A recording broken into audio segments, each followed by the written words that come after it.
Okay, everyone, we're beginning 2 labs on muscle identification, but we begin with looking at joint movements. Okay?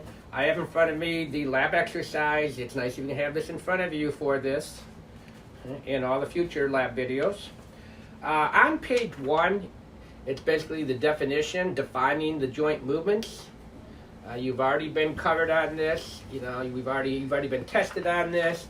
It's kind of review if you want to write in the definitions. They come right from the joint lecture outline. It's already completed. Same numbers in order. Okay. So that's first page. The second page is we are looking at different areas of the body and looking at the movements that occur at those joints. We're going to be doing those right in order today.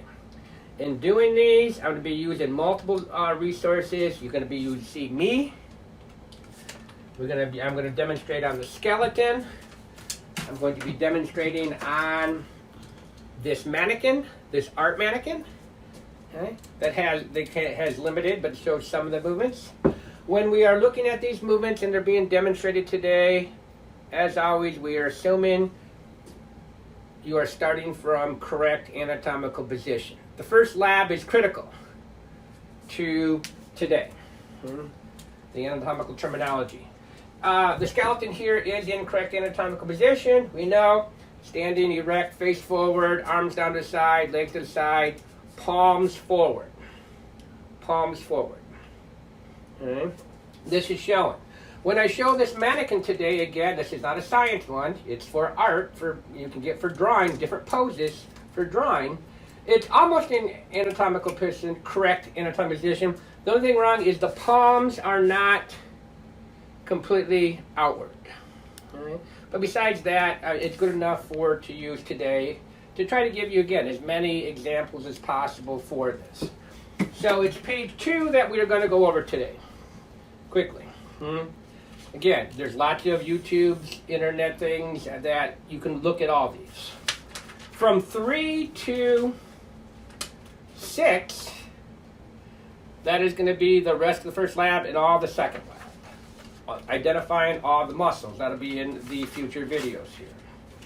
All right, we are going in order. I'm on page 2. We are going to start basically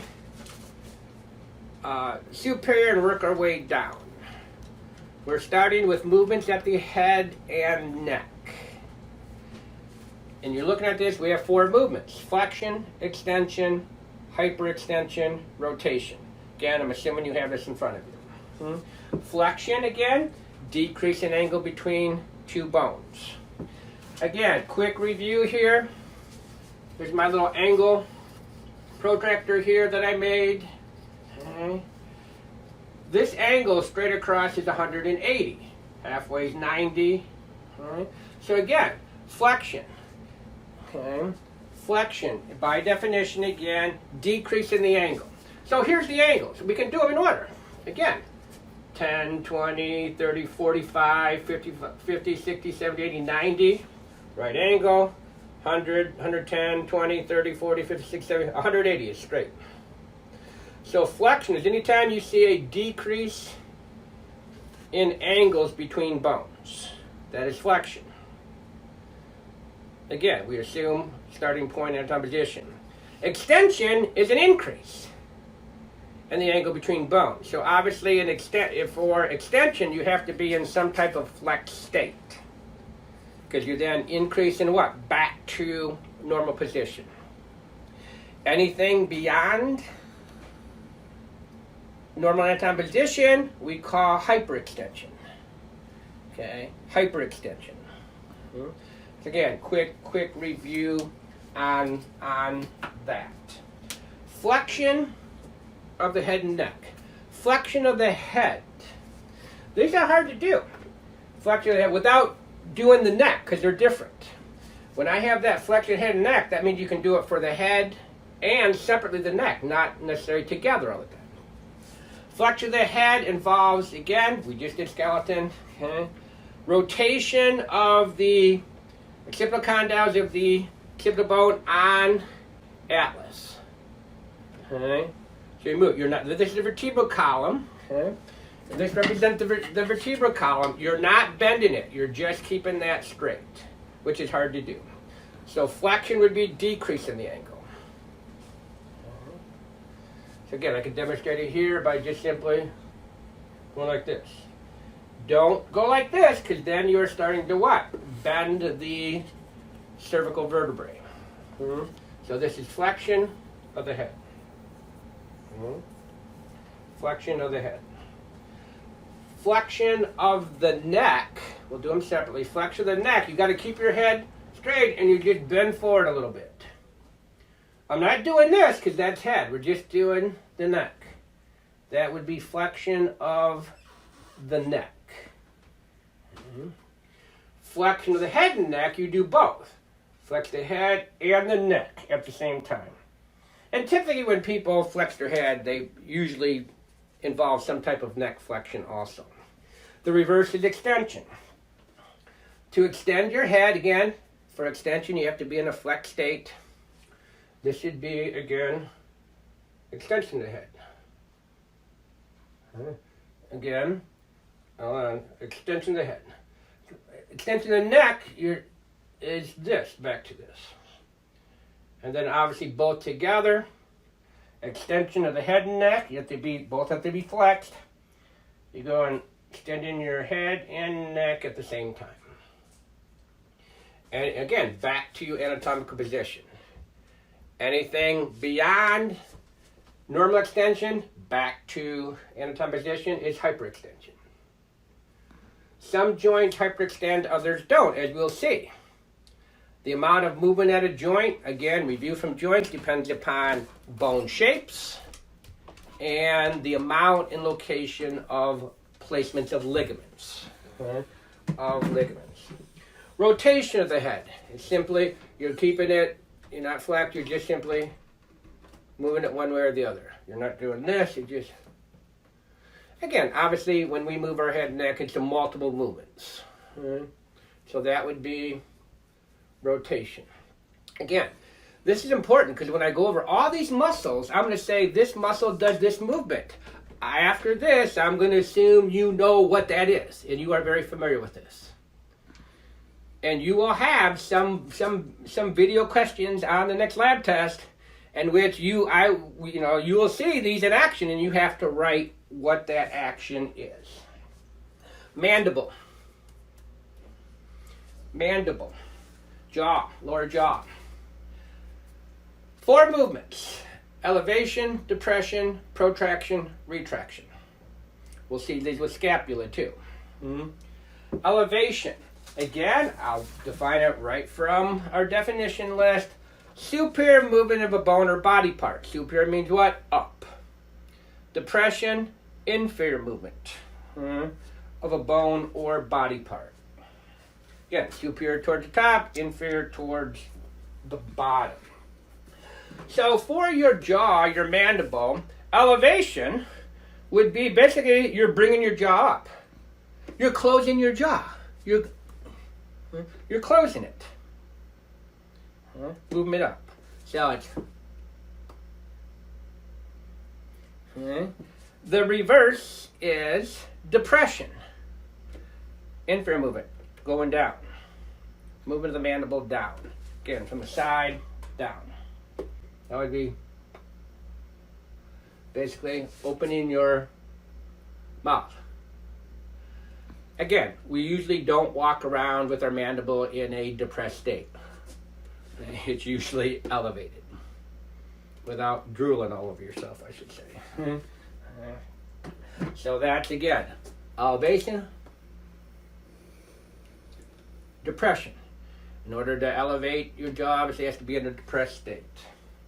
Protraction, retraction. Protraction, anterior movement of bone or body part. Anterior means forward. Protraction, posterior movement. So, for the jaw, when you're looking at this to begin with, protraction, anterior movement. Let me make sure I am doing them in order here for you. Protraction. You're taking your jaw and you're bringing your lower jaw forward. So this is protraction. Moving it forward. Retraction, posterior movement, you're moving it backwards. As much as you can here. Unfortunately, we can't dislocate our jaw like that. So this is retraction. Movement back. Protraction, retraction. So those are the elevations. Up, down, forward, and backwards. For mandible. Vertebral column. Flexion, extension, lateral flexion, hyperextension. This is your vertebral column. Flexion, decreasing the angle. Here, this is flexion of your vertebral column. And you can do it at all different levels. Extension, back to anatomical position. Hyperextension, beyond normal anatomical position. Lateral flexion. Again, I will give you the exact definition that you had to know before. Movement of the trunk in the frontal plane. Remember, frontal plane's this way. Divides things into anterior, posterior parts. This is lateral flexion. Movement this way. Lots of movements with the vertebral column. We don't do rotations. So flexion, extension, hyperextension, lateral flexion. Either way. Scapula. Scapula. Shoulder blades.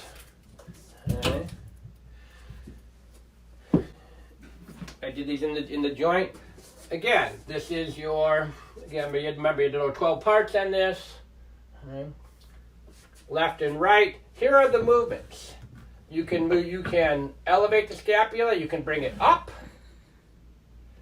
There's depression of the scapula. Movement down. Protraction, anterior, so it's going apart and then towards the front.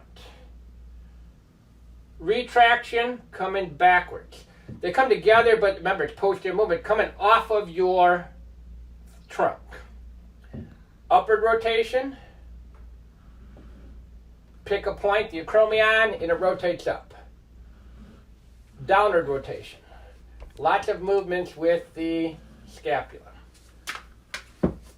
So again, elevation would be this. Movement up. Depression, movement down. That one's easy, because remember, if you're depressed, you're what? Shoulders are sunken, so that's movement. Retraction, to where they come apart and forward of the scapula. Retraction, they come together and what? Posterior movement back off of the thing. Fortunately, these don't move on the actual skeleton here. Upward rotation, you go like this. Downward rotation, like this. Remember, the scapula is connected to the clavicle. So it's really hard to isolate some of these movements. Because I guarantee you. And when you elevate, because it's attached here, it can't move up, you are also upwardly rotating because they're connected. But if you could isolate those, that would be individual. Again, I taught, gross anatomy for occupational therapy program, and these movements were everything. Because you have, your clients can't maintain these movements, can't do them. You have to look at other muscles to try to compensate for that. To compensate. So those are scapula movements. Arm movements. The arm, the brachium, is the humerus. We don't say movement, when we don't say flex extension of the shoulder joint, we say the region or the bone that's moving at that joint. Arm. I'm going to use here. So we're looking at the shoulder joint. Flexion of the arm at the shoulder joint. Again, flexion's what? Decreasing the angle here. So that would be this movement right here. Oops. Coming forward. See how that you can see a decrease in the angle? That is flexion of the arm. On the mannequin, move it here. Again, you're decreasing the angle. Here's 180. The reverse would be extension. Increasing the angle. This is one of the hardest ones. And I'm going to tell you why. You've been, brought up. Extend your arm. You go like this. Well, technically, that is decreasing. That is flexion. This is flexion. This is extension. So when people extend your arm, you should be going back like that. Don't do that. They won't know. Does that make sense? And then again, flexion, extension. You have to be in a flex state for extension. Back to anatomical position. Beyond that, that is hyperextension. Hyperextension of your arm. We don't say hyperextend your shoulder joint. You look at the region or the bone that's moving. You can say hyperextension of your humerus.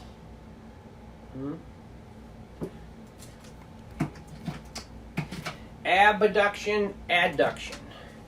Abduction. Movement away from a midline. Put in my yellow here. This is abduction. It's movement out. So again, you're moving in the frontal plane. Abduction. Going away.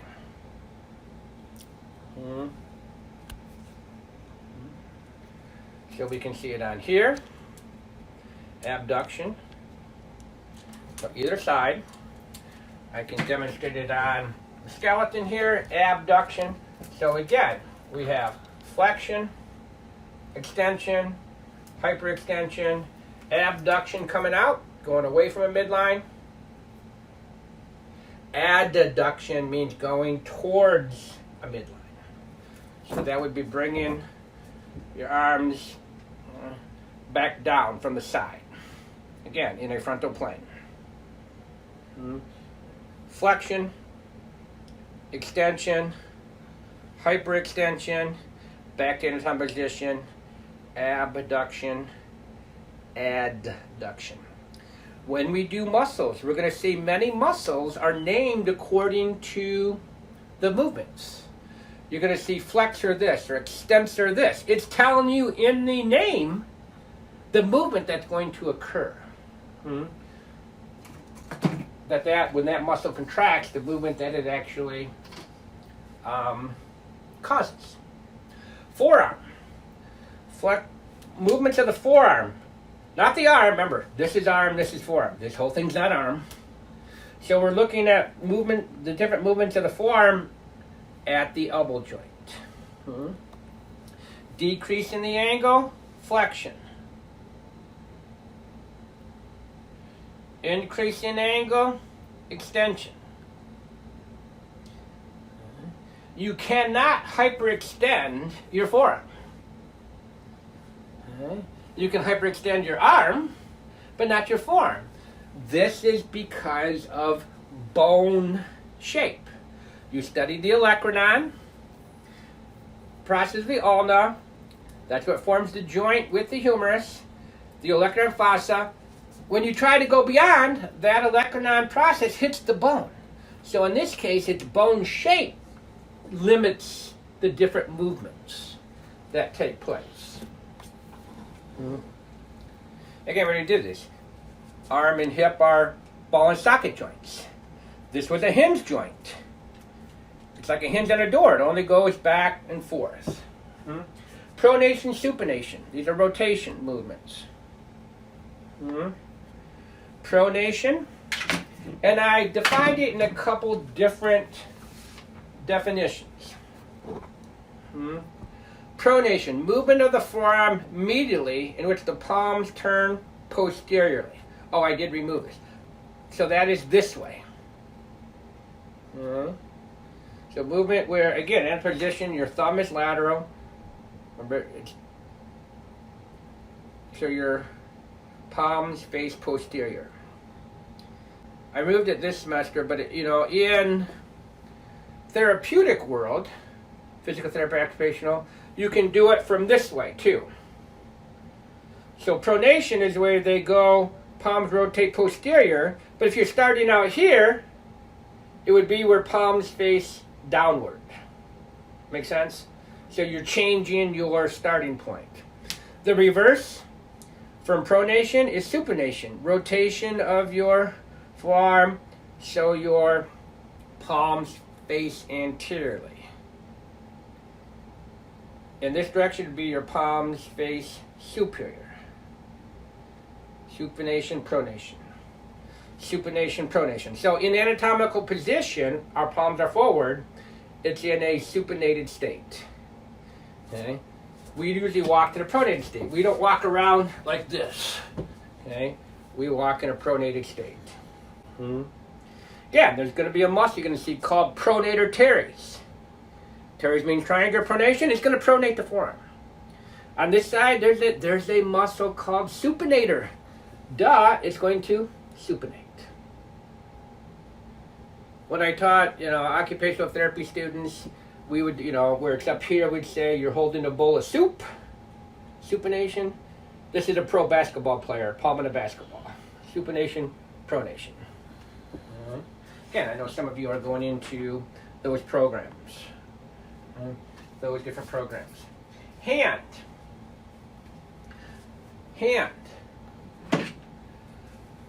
Flexion, decreasing the angle. Again, here's your 180 degrees. Let's see, flexion of your hand. Guess I could have just done it on, flexion, extension. Extension, again, I said many times, to extend, you have to be in a flex state.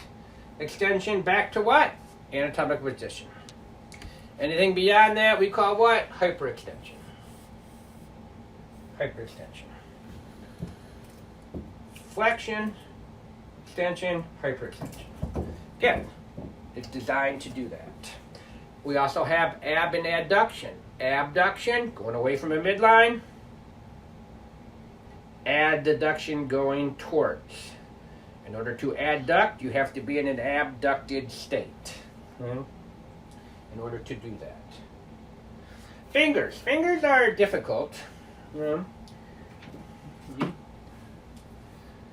So hand would be at the wrist joint. Again, review. We have metacarpals. Then we have phalanges, proximal, middle, distal, the thumb on the ends. The joint between your metacarpals and your proximal phalanges, the first bone in your digits, that's the metacarpal phalangeal joint. That's where is really your knuckles. Okay?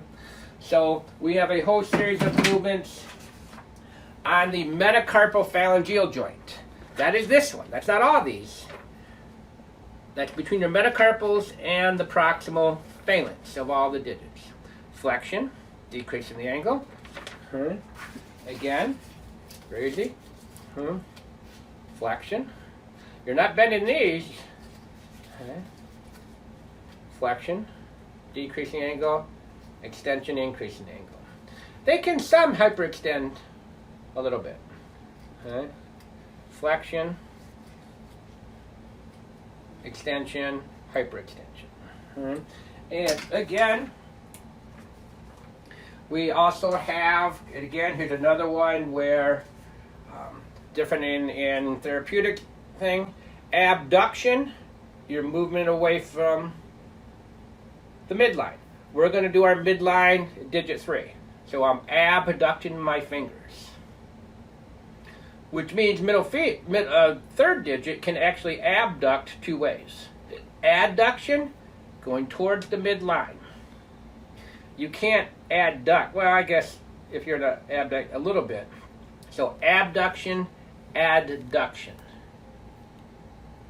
We also have opposition, movement of thumb across the palm to the tips of the other fingers. Opposition. I mentioned in the joint video, as mammals, there's only a couple mammals that have opposable thumbs. Okay?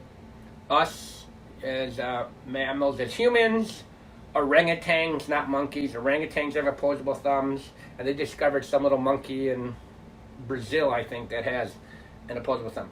Very important for grasping, and I did that in the joint video.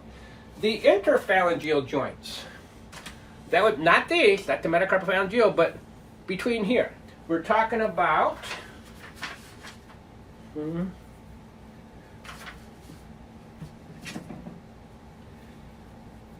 the joint between proximal and middle phalanx, and the joint between middle phalanx and distal. Remember, the thumb, they're just one. So that's where you're doing this. Again, the metacarpophalangeal joint, you're not moving. That's that. You're just doing this. So there's 2 interphalangeal joints in digit 2, 3, 4, 5 because you got 3 bones. So there's 2 joints. There's only 1. So these are the proximal interphalangeal joint, distal. This is just the thumb, the interphalangeal joint. So that's that. So that's flexion, extension. And for the most part, it's hard. You can hyperextend your metacarpophalangeal joint, your whole finger, but a lot of people, there's not a lot of extension of the interphalangeal joints. Again, there's always exceptions. All right, that takes care of all of upper limb, lower limb, thigh, thigh. We're looking at movement to the thigh at the hip joint. Again, flexion, decrease in the angle. Decrease in the angle. We have here, I want to show this. Decrease in the angle. That's elementary, some of you. So this is flexion of the thigh. Decrease in the angle here. Extension of the thigh, going back to normal anatomical position.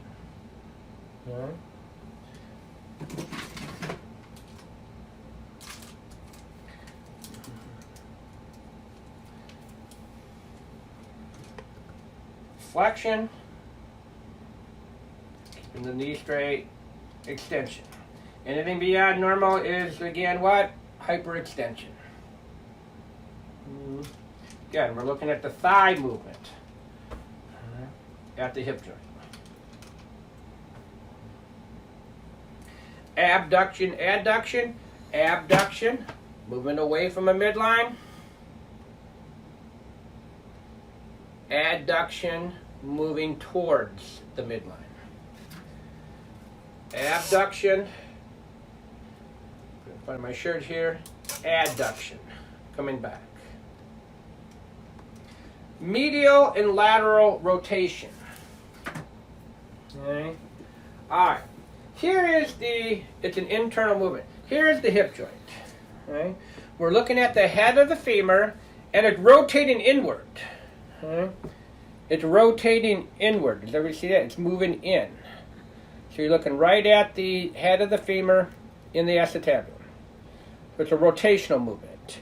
That would be medial or internal. It's rotating internally or medial towards the midline. Or you can do external or lateral rotation. It's moving outward, that's lateral or external. And here, so again, it's medial rotation, look at the leg, lateral rotation. This is really doing it here, not at the hip joint, because the way it's designed, this model.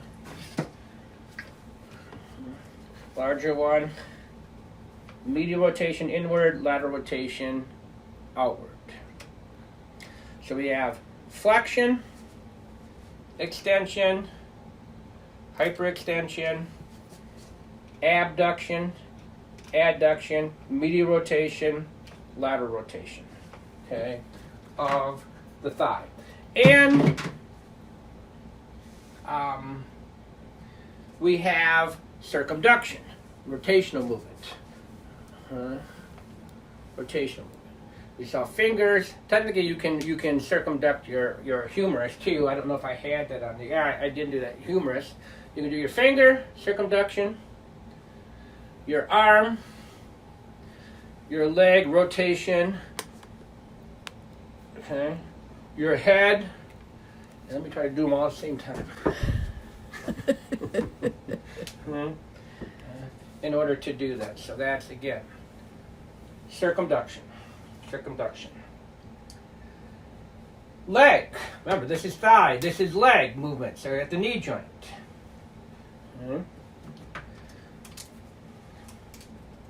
Flexion of the leg. Decreasing the angle. Oops. Let me turn it back around. Flexion of the leg. Decreasing the angle here. Extension. That's not as good as this one right here. Let me show you on skeleton. It's better. Flexion of the leg at the knee joint. Decreasing the angle. Extension of the leg. Increasing the angle. So again on B. Flexion. Extension.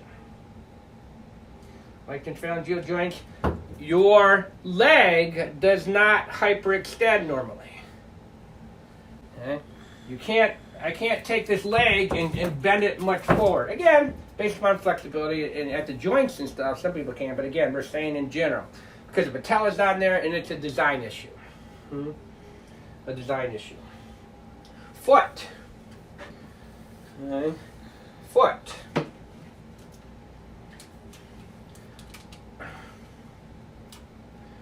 All right. What do I want to use? Let's start out with this big skull here. This big skeleton of the leg here.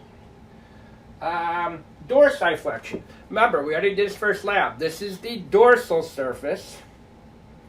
This is the plantar surface, the lower surface. Dorsiflexion, movement of the foot upward.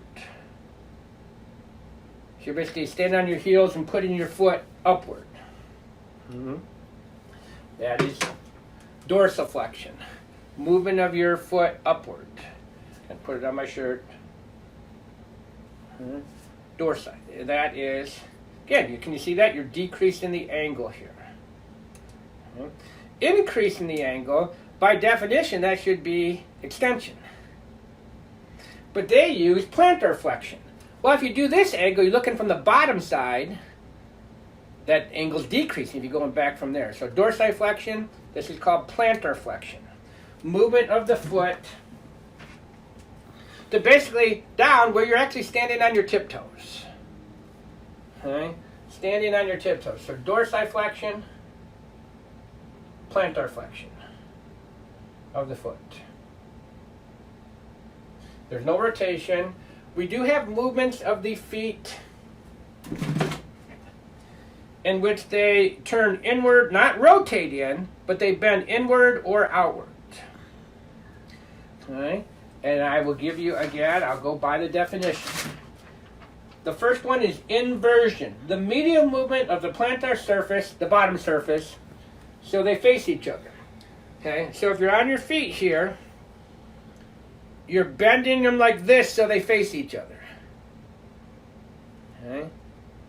So they're rotating inward here. Okay? And sit there and do it. Medial rotate. The reverse is lateral rotation, where the plantar surface, the bottom surface, they away from each other. If you are sitting there and you're inverting, not rotation, there's no rotation. That's up here. That's medial rotation of the thigh here. Our ankles are designed to invert much easily they are in to evert. Everybody's, twisted an ankle or stepped on something and forcibly inverted their foot, and it hurt.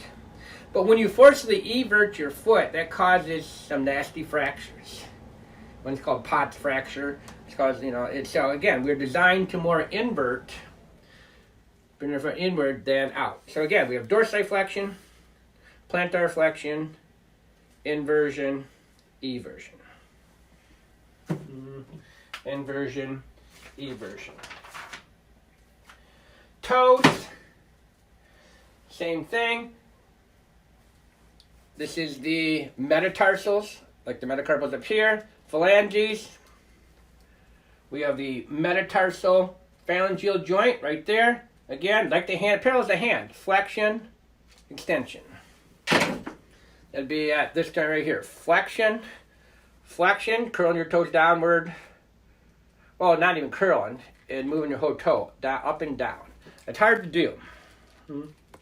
Then we have interphalangeal joints, like the fingers. That would be really curling your toes up. Bending the joints between the phalanges. Okay, in there. And I'm not going to pull off my sock to demonstrate these. All right, that is a quick rundown on all the joints. All right. Again, study them, know the definitions, and you'll be tested on them on the lab test, or probably through some videos. Okay. All right, on to muscles. That's it.